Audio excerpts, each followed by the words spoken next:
responsible for gender, and also the men for gender equality now, and the Men Engage Alliance. So it's actually a multi-stakeholder initiative. Okay. The idea is to see whether we can look at replicable models of engaging men to address issues of GBV, and also to look at whether we have models where men are involved in advocacy around issues of women empowerment, GBV prevention, and the associated issues.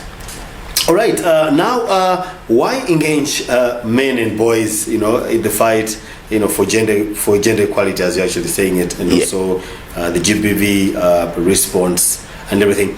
Why exactly are we bringing in men now to say, you have to be involved into the fight against ABCD? What are you trying to achieve?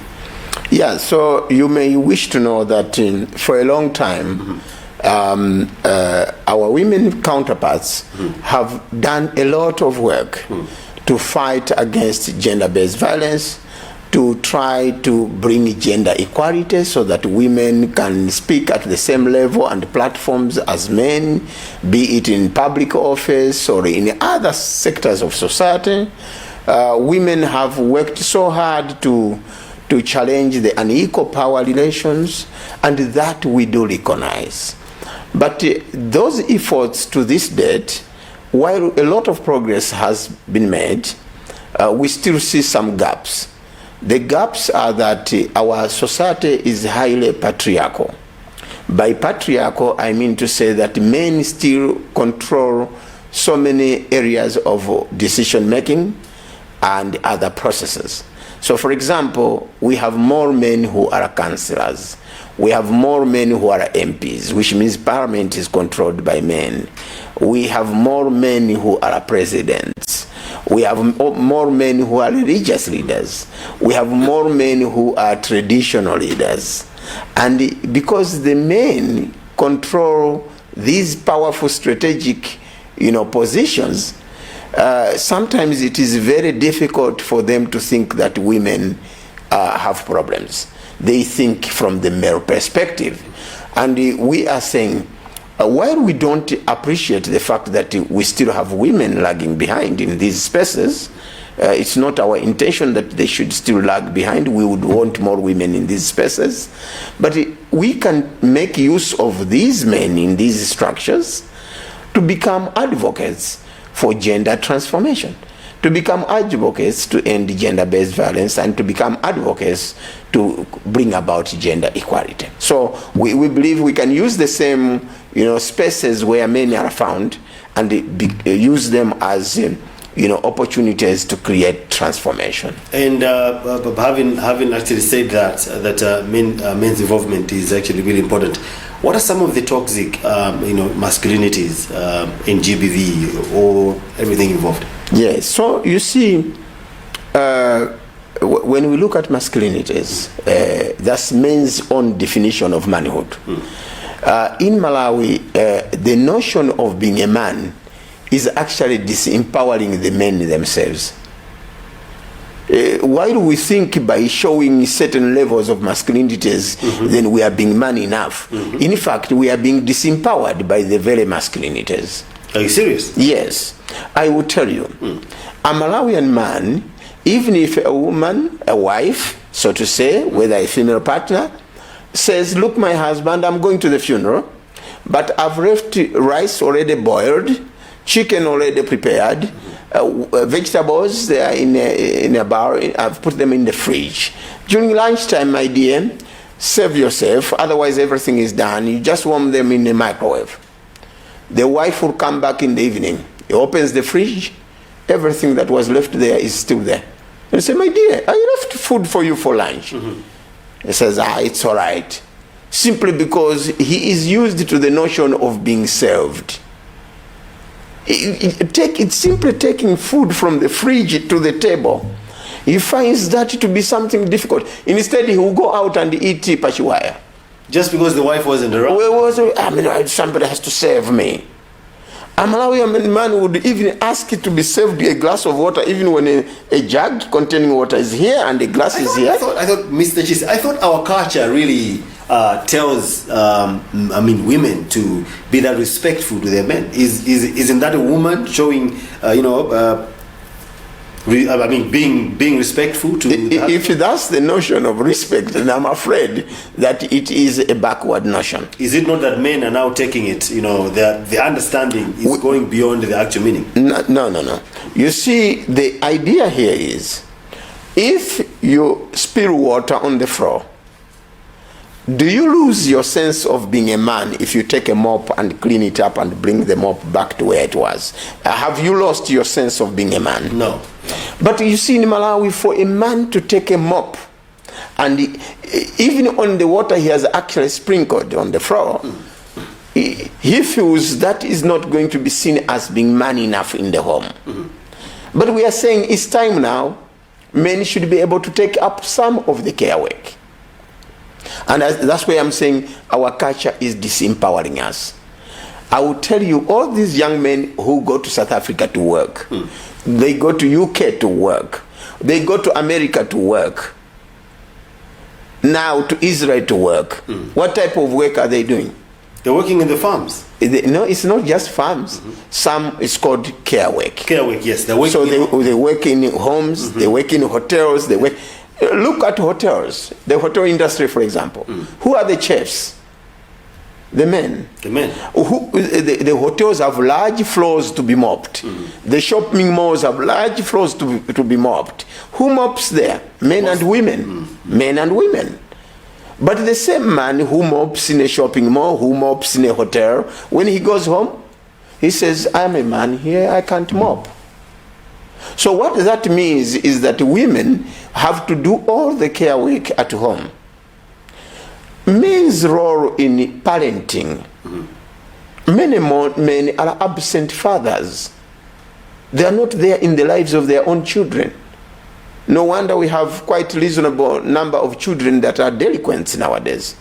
Because there is a disconnect between the father and their own children. Their own children, yes. So these are all disempowering notions of masculinities, where you don't want to guide your own children in the family. You are absent. You are very busy watching soccer and engaging with your fellow men into some philosophical discussion, but you are not there available in the lives of your own children. That's disempowerment. So we need to look at a new modern man with transformed forms of masculinities. Mr. Chisi, some sectors in the society are saying engaging men in the fight against UBV simply, draining resources that were meant for women and girls. It is also taking up space, for the women's leadership. If you keep pushing men to say, can you take part in ABCD just to combat this vice, it means they're actually taking up the space for women's leadership, and then they're also using a lot of resources. This is what the society is discussing in different areas where they're engaging, be it on social media or be it in different gatherings.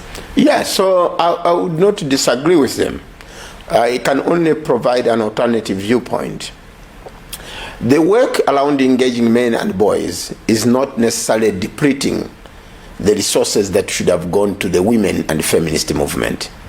There is no relationship there. In fact, there is very little investment in working with men and boys. So there are no big programs that are draining resources. The work around engaging men and boys should be seen as complementary to the great work that the women and the feminist movement have been doing over time. In fact, we are advocating for more resources to the women's and feminist movement. But while you are doing that, they should also understand that the point of resistance is the men. Women and the feminist movement have been talking, there's gender-based violence. Who is involved in the gender-based violence? Men. Who is impregnating young girls? Men. Who is marrying off our young girls? Men. And then you are saying, don't target the man. We'll be talking to ourselves as women. Let the men stay there.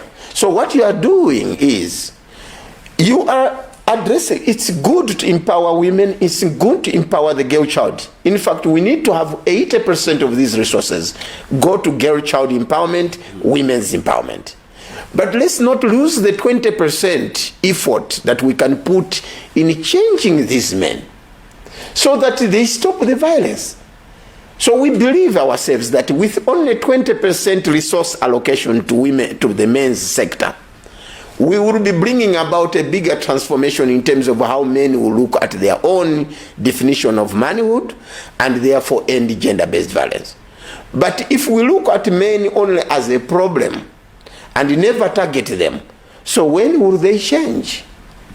That's something we should be looking at.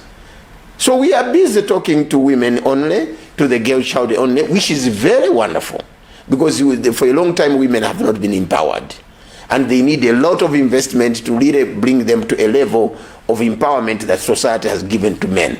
So women need to be empowered. But we cannot completely lose sight of the fact that by not engaging the boy child will impregnate the girl child. Because he doesn't know. Because he doesn't understand that the girl child has the right to bodily integrity. By not addressing the men will continue causing havoc in the homes. They will continue not participating in care work. So they will leave a heap of work to women to do. And we believe that we can easily bring about gender equality if men have also been addressed, so that they can transform their notions of being a man. In terms of whether our work is taking up leadership space, no. In the Men Engage Alliance, which is a global movement for working with men and boys, the Men Engage Alliance requires that wherever we are working with men, we should make sure that women leadership is available. Because if you only target men alone and you leave women again, what we are going to do is we will continue empowering the men who are already privileged by culture to be leaders. And yet we are leaving behind the women folk. So we need to always be mindful of what we call the male privilege. Having said that, does the engagement of men for gender justice really work to address the plight of women and the girl child? It works, honestly. It has always worked. The Men for Gender Equality now, through the Malawi Human Rights Resource Center, is working in almost 18 districts across Malawi. In the communities we have worked, we have seen transformation, including in the Mberwa Kingdom, in Mzimba district. It's a completely patriarchal district where men really control most of the productive, resources. But we have engaged all our incoses, including the Inkos Yamakos, Mberwa the Fifth. And they have also been engaging the chiefs, their subordinate chiefs. And they have been engaging the boys. And I can tell you the perception now in the kingdom is very different.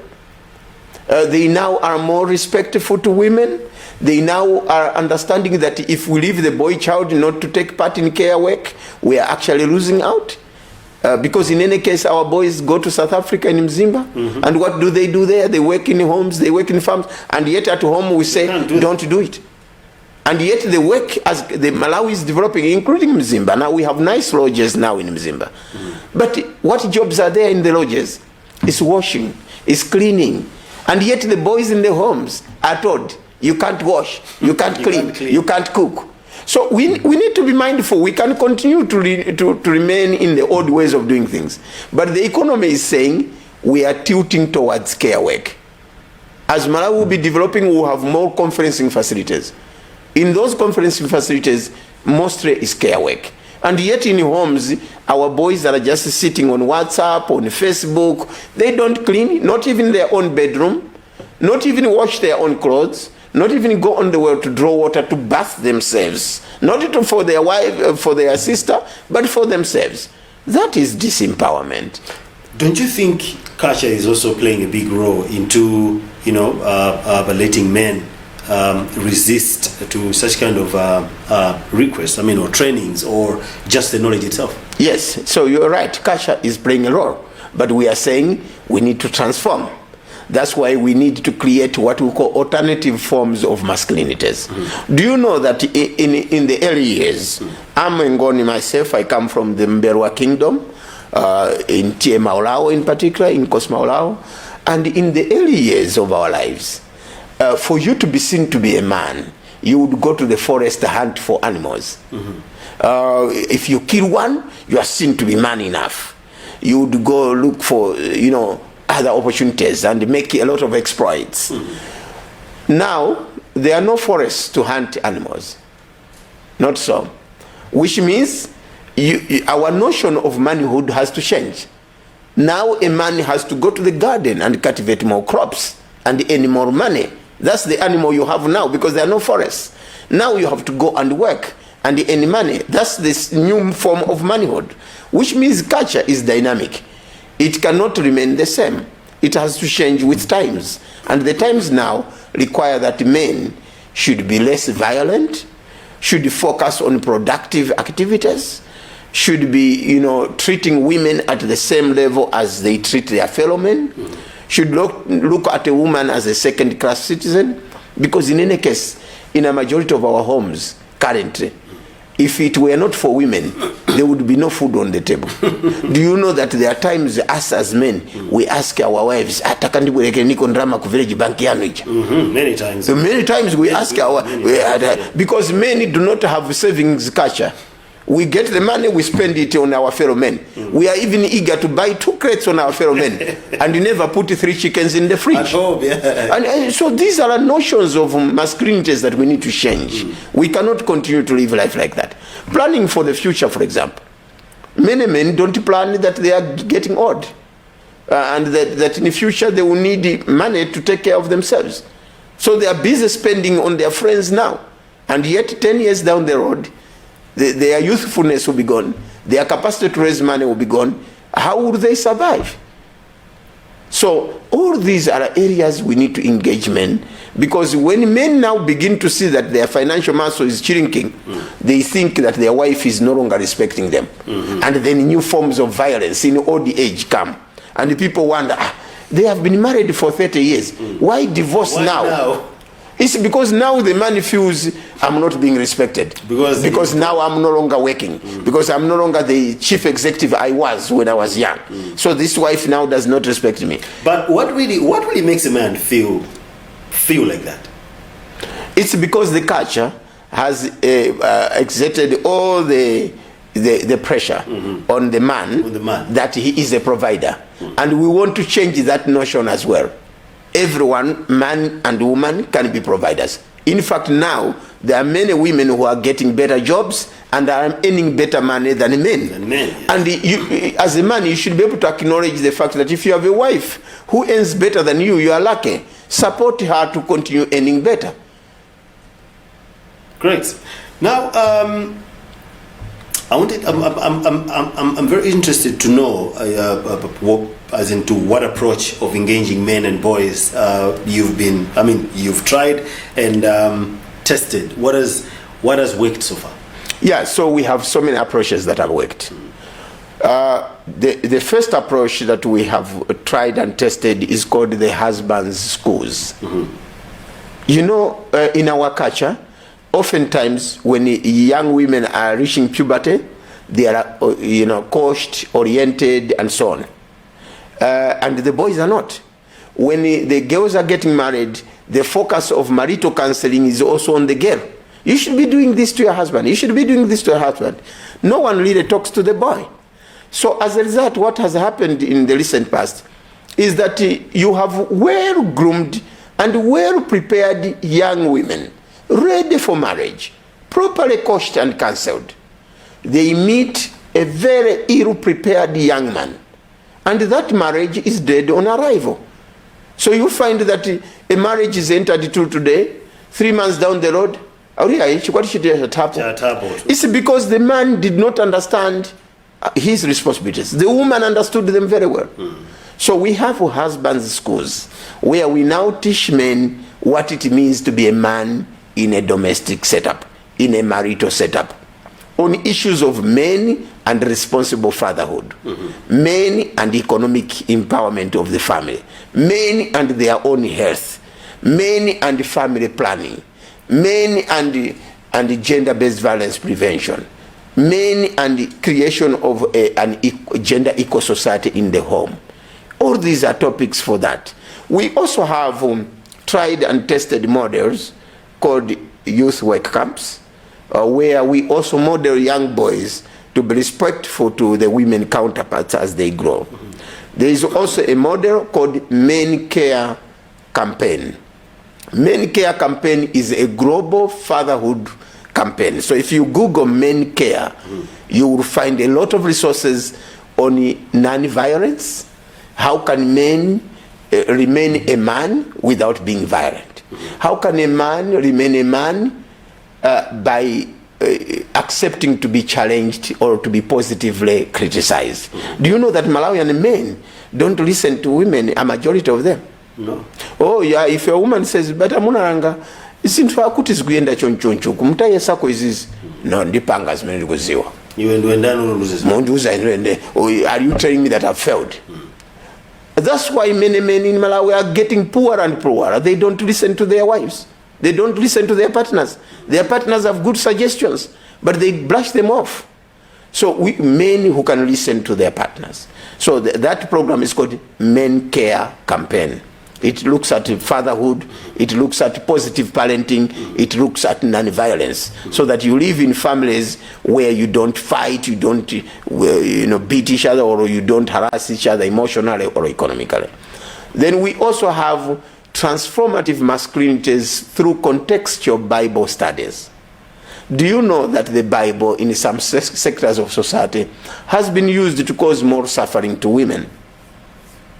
For real? Yeah, because some people do not interpret the scriptures. They misinterpret them. Instead of using the scripture as liberating, as empowering, as transforming, they use the literature to continue to make women take the second fiddle, to become the second-class citizens. And even when you go for marital counseling in some churches, the focus still says, you, the woman, you didn't do the right things. Now start doing the right things. This man will automatically change. We don't want to focus on what wrongs the man is doing. And so we have tested a model called transformative masculinities through contextual Bible studies. And this one was developed by World Council of Churches.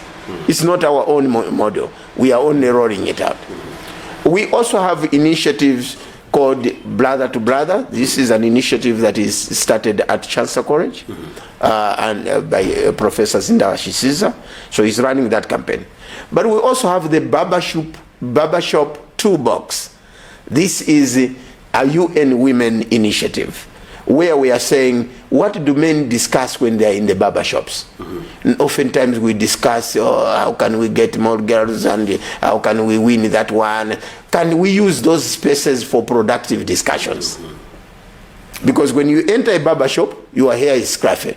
When you get out, your hair is neatly done. Therefore, we believe the barbershop is a toolbox where men should get into a class where we engage them, and they get their scruffy, but they should come out from there super clean. Then finally, we also have the He for She campaign, which is also an initiative of the UN Women. And also that is another model where we are saying, can boys and men be supporters, be protectors of women's folk? Of course, when you get into the feminist movement, they will say, no, but why do I need a man to protect me? I will protect myself. We are not saying that you necessarily need a man to protect you, but we are saying, can we be each other's keeper? Whether you, woman, if the man is the one who is in a vulnerable position, you can stand in for that man and protect them. And if a man sees that a woman is in a vulnerable position, they should be able to stand up and say, not in the man's name, this should not be done.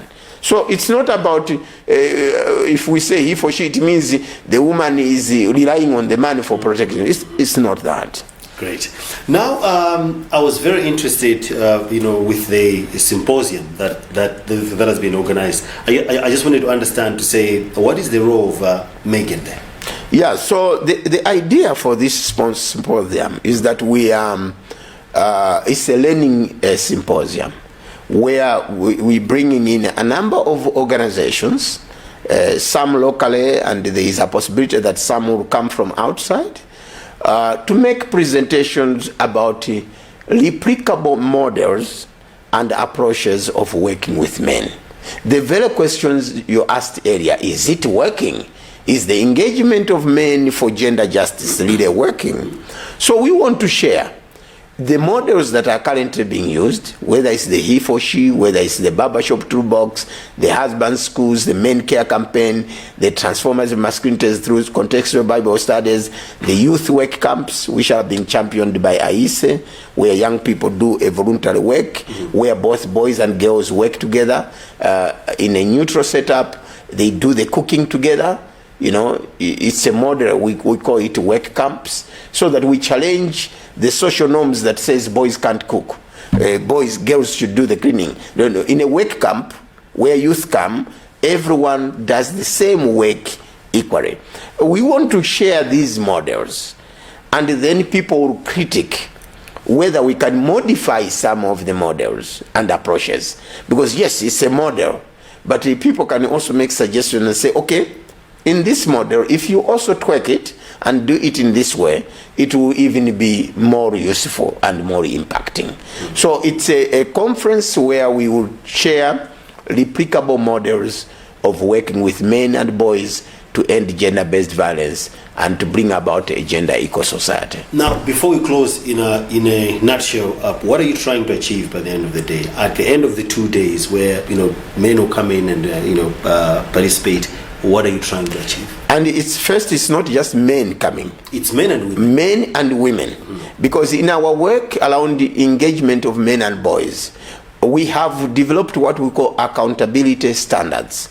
And one of the accountability standards is that you cannot talk gender without women. Yeah, exactly. You cannot talk about gender equality and talk about men alone. So this symposium will attract the women's movement, the feminist movement, and the men engage movement. And at the end of the exercise, we want to see whether participants can buy in some of the replicable models. That's why we're calling them replicable models. So that maybe some models, people can change them in the different contexts. But we believe that it should be understood that working with men and boys can bring about, though it can be 20% of the gender effort, but it can bring a reasonable transformation in the gender discourse. Well, Mr. Master Uchisi, National Chairperson of Men for Gender Equality now, Megan, and also Vice Chairperson of the Men Engage Alliance. Well, thank you so much for coming into the program, to tell us more about the men's engagement, to fight GBV, and quite a number of engagements that men are supposed to be engaged in the fight against all forms of violence that target, women and young girls. Thank you so much. Thank you. Well, that's how we wrap up our Men Talk program today. Please be there again next Sunday, as we are going to actually bring you another edition of Men Talk. But as Mr. Chis has said, men, let's be involved into the fight against gender-based violence, and also let us be the protectors of women in our different societies. My name is Robert Karu. Thanks for watching.